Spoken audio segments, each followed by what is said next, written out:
If you need to access Bluehost CPanel quickly, you're in the right place. In this video, I'll show you the fastest and easiest way to get into your Bluehost CPanel dashboard step by step. This is perfect if you want to manage files, emails, domains, mains, databases, or install tools without wasting time searching through menus. And if this tutorial helps, be sure to hit the like button and subscribe for more simple software guides just like this. Alright, let's jump in.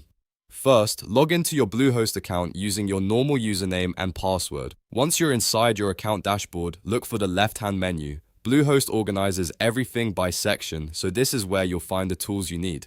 Next, click on Hosting from the left-hand menu. This is the area that shows your hosting services and gives you access to the main controls for your website plan. If you manage more than one site or plan, make sure you're looking at the correct hosting account before continuing. Now, find your hosting plan. You should see the active plan connected to your website.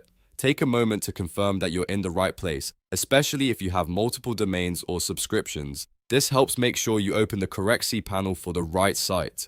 Once you've located the correct hosting plan, click CPanel. Bluehost will then open cPanel in a new tab. Depending on your browser settings, it may take a second to load, so give it a moment if you don't see it right away. When cPanel opens, you'll have access to a wide range of hosting tools and settings. From there, you can manage website files, create email accounts, check databases, configure domains, and handle other advanced hosting tasks. That's why knowing how to get here is so useful, even if you only need it occasionally.